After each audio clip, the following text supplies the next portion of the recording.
தேர்தல் ஆணையம் யார் கையில் இருக்குங்கிறது உலகத்துக்கே தெரிஞ்ச செய்தி. எங்க உத்தரப்பிரதேசத்துல இன்னைக்கு வந்து 2.5 கோடி வாக்காளர்களை தூக்கியாச்சுங்க.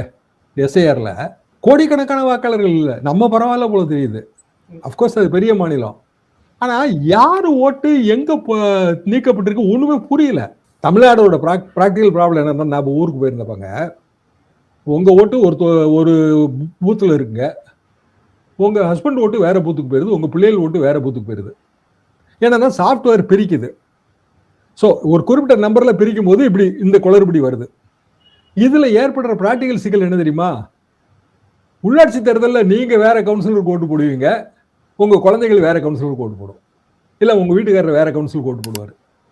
அப்படின்னா அது எப்படி நடத்த? இதெல்லாம் சரி பண்ணணும். ஆனா தேர்தல் ஆணையம் எந்த வேலையும் பார்க்க மாட்டோம், இதெல்லாம் எங்க கான்ஸ்டிடியூஷனல் டியூட்டின்றுச்சு.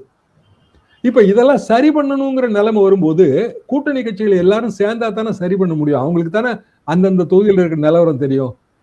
இன்னும் இவங்க வந்து இப்படி பேசிட்டு இருந்தாருன்னா, பிரவீன் சக்கரவர்த்தி மாணவர் இப்படி பேசிட்டு இருந்தாங்கன்னா எப்போ வந்து எஸ்ஏஆர் பணிகளை இங்க பூர்த்தி பண்ண முடியும்?